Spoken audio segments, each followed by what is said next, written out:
Welcome everybody to the latest Curator Series here on Gallery Guitar, and a welcome to Sasha Savaloni. Great to have you here. Great to be here, Matthew. Well, thank you very much. Probably you have just come from Sasha's beautiful performance of two pieces of music by John Dowland, the English composer.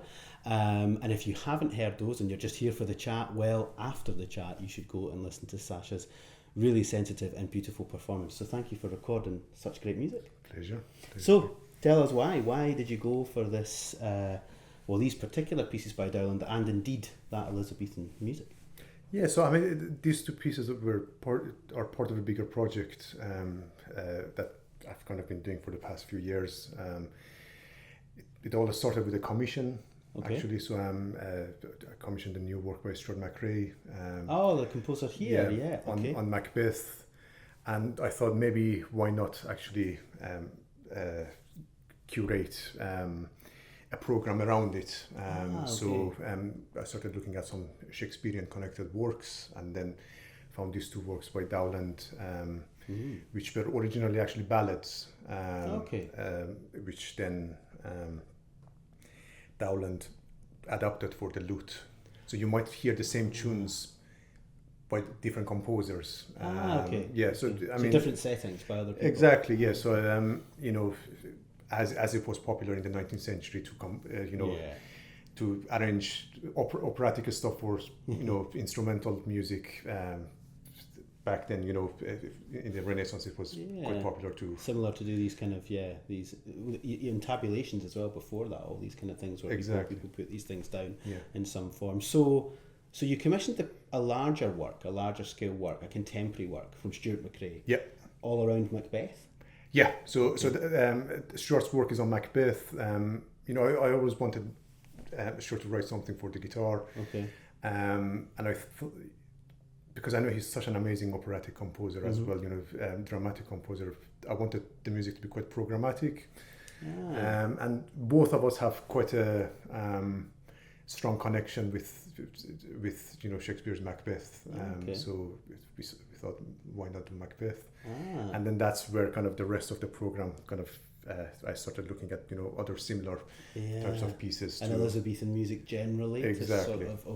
So then you're using the Dowland as a way to sort of set that up, I guess, in context. Exactly. So the Dowland normally opens the concert. So the two pieces that you're going to hear is normally starts at kind of Elizabethan Shakespearean program. Will you play it with such sensitivity? I mean, it's if you've just watched it, you'll have seen the way Sasha controls sound and you manipulate sound. It is very lyrical watching you play. Like it's like a singer in some ways. Yes, well, I mean, I was very conscious of that, because they're ballads. They were sung. So I think it's really important to have a lyrical approach to performance. But isn't that a thing that guitarists? I always kind of think like. It's such a tactile instrument. It's such a plucked string instrument. It's very percussive instrument. Yeah. How do we go about trying to emulate the voice on the guitar? I mean, that is a real challenge for people, I think. How do you go about it? Because you do it so well. I mean, like it's so beautiful. Yeah, but I mean, the most obvious answer is just to keep singing, and always the way you sing a tune, it gives you the key of how you should phrase it, a lot of the times. So that's really important for me, just having that singing quality, knowing where to breathe and I mean, I was looking at your scores when you were recording, and you do actually have it marked in, like the breath marks are there. Like it's very important for me. Yeah, I put phrasing marks, breath marks, so I know how it feels the most natural as if I were to sing it. Yeah. I mean, I've heard it said before, like, by people in masterclasses, it's like free musicianship. If you sing it, like you just said, you immediately kind of know a good way, at least, a starting point, let's say, of that's how the phrase should sound. That's how I should maybe set the music up. Do you think there's anything more mechanically, though, on the guitar? Because, like you said, you called it a percussive instrument, which I guess our instrument is percussive. Is there any things that you think about when it comes to sort of the gestures or the way you approach the string? that would... Yeah, I mean, just this idea of legato and look, on guitar, because we have to play melodies and we also have to accompany it harmonically. Yeah. It's very easy for it to feel quite, here's this shape, So, the idea of legato, even if you're changing position, is it possible to just leave a couple of the notes ringing for a bit longer? Mm-hmm. So, the position changes feel a bit more legato and seamless, and not, here's this position, here's a break, and then we go to the next position. You're looking for places actually in the fingering as well, maybe that, can be like a pedal almost on a piano, like a sustain pedal. I always look at least one voice in the chord to ring on whilst I'm changing position. Yeah. So it just makes the transition a bit more seamless. Yeah, no, it's very beautiful. The legato nature to the playing is evident always in your playing. So well done. It's beautiful. So this Elizabethan interest or fascination and obviously working with Stuart McRae, it led you to compete in the Elizabethan Award a few years back, yeah? It did, yeah. Yeah, and you won it. I did. Yeah, come on, so tell us a little bit about that, Yeah, I mean, my approach was really, I thought, this is a program I really wanted to do, and I was quite fortunate that actually there was a competition which was very close to, the program that I wanted to do, because they weren't necessarily looking for a competition type program, so I didn't really curate the program for the competition. It was a program I was already concertizing, so it all felt very all the stars aligned, I guess. But often that's the case for competitions. I mean, there's competition repertoire that people play in sort of standard guitar competitions and things like that. There's an accepted sort of fashion around that. But the Elizabethan Award that you won, it just suited what you were doing. And that's an interesting thing for people to think about when they are competing or when they are developing programs. Thinking about your program from that perspective is really good, because you don't know, you said the stars are aligned, but you don't know if you're thinking about the program from that musical and expressive creative place, there's always a way. You were very lucky with it being an Elizabethan Award, but there's always often a way to present that really speaks to you, I think it's very important. I mean, for any, even if it's concerts or competition, you've got to play the repertoire that you feel artistically involved in, and not being too bothered about what the other the audience what the other I mean, of course you want them to you want the audience to enjoy your program, but I feel like if you don't have that connection with the repertoire, it's hard for the audience to feel the connection. I've heard some people talking about that recently in other forms of music as well, not just in classical music, maybe in pop music and things, and talking about some people making these comments that are they can sound a little bit self-indulgent or a bit arrogant. It's like, you should only be making the music for yourself, because if you're trying to please someone else, then you're not making authentic music and stuff like that. But I think what you're really saying there is, if you believe in it and you really love it and it's what you want to play, then that comes through. And I think sometimes we do see people in competitions, they sort of struggle because they're not really being themselves. They're trying to be a version of themselves that they think suits that competitive mindset. I feel like a lot of young players think, actually, I choose this repertoire because this person will like it, or I play this certain type of way because again, this person will approve of it. But maybe it'll end up not coming across as genuine, and so I don't know, always with concerts or competitions or anything, do it the way you believe in it, and hopefully you'll please, well, you'll please yourself first. Exactly. And then, of course, that gives you the chance to really communicate very expressively in such a good way. Yes, well, congratulations for winning that competition. A few years ago now, but it's nice. It's nice a while ago, but it's part of that Elizabethan world that you explored for such a long time. So obviously that was, you're still in your program, and obviously I've seen recently you've been playing Stuart's pieces again and things like that. What's in the program now? What's in your concert program when you're out giving gigs at the moment? So a big part of it is the Elizabethan stuff at the moment, which, I mean, it involves the two Dowland. Well, so the two Dowland, just to give a tiny bit of a context about them. So as I said, they were originally ballads, popular ballads at that time. First one is titled Fortune My Foe, which also has this Shakespearean connection. It was quoted by Falstaff in The Merry Wives of Windsor. And it was also, at that time, the ballad was quite popular apparently as an execution song. So enjoy the popular execution songs. That's what we're up to now on the gallery, like, you know. Yeah. But it's a very beautiful song. Yeah. Okay. And then the second one is titled Robin, or Robin is to the Greenwood Gone, which one again was a ballad at that time, which Dowland adapted for the lute. In a couple of versions, he also, I think he adapted a Galliard on the same tune as well.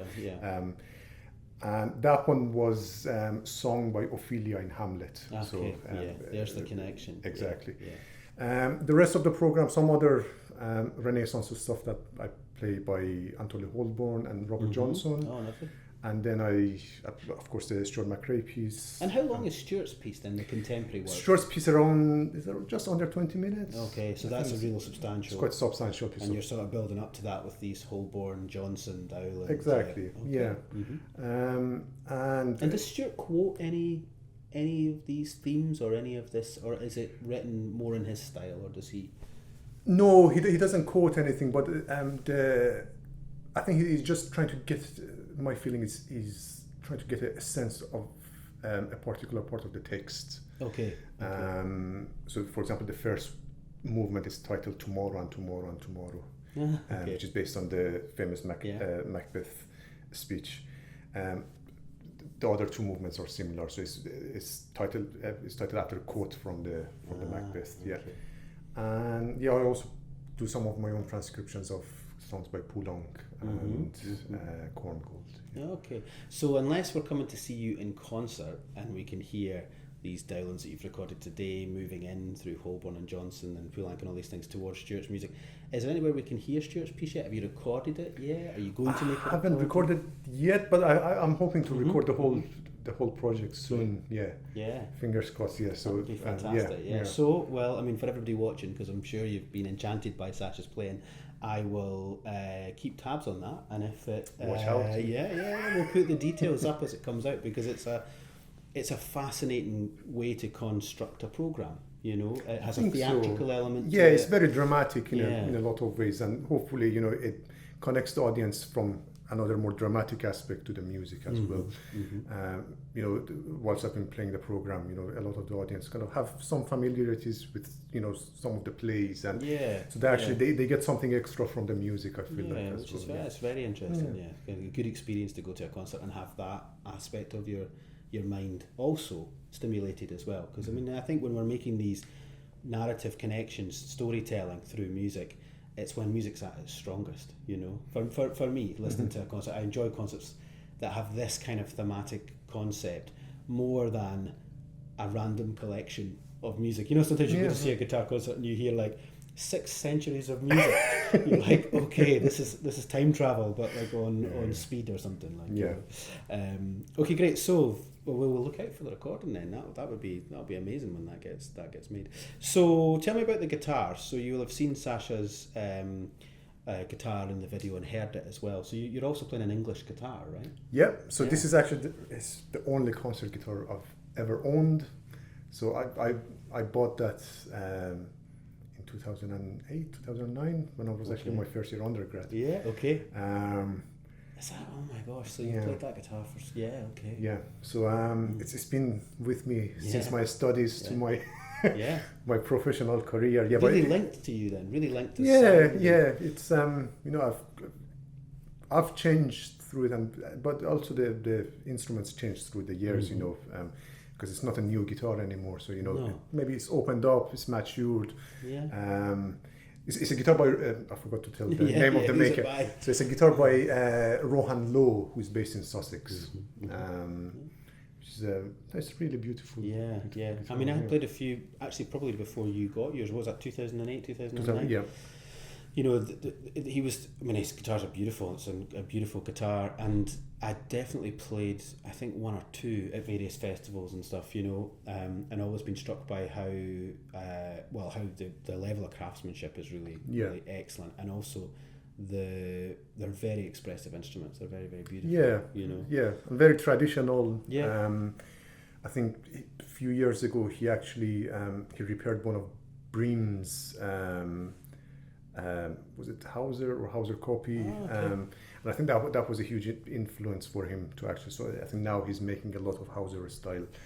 Yes. This one is more of his concert style, but Okay. I think he always has this more traditional. Isn't it interesting when a maker gets their hands on, like, you know, one of those old pieces of history, you know, and then that's it. There are loads of makers who that's happened to them. You know, I used to play a guitar, Gerhard Aldiguez. Oh yeah. And it was a Hauser copy, Yeah. and he'd had access to, I think, you know, Hauser guitars and also drawings and plans, and he was emulating that style, and it's fascinating. It's fascinating as a player as well. There's a lighter touch to it at times, you know, because obviously there's a fashion these days for so much robust, strong, loud guitars that there's something in the Hauser sound that's a little bit more, I don't know, human or something. Yeah, it's more flexible maybe, but it's also more prone to, you know. Yeah. If your tone isn't quite great on the day, it actually shows. You know, so it's a bit more sensitive to those type of changes as well. If the nails aren't perfect. Exactly. Great. So obviously, we heard these two beautiful Dowland pieces today.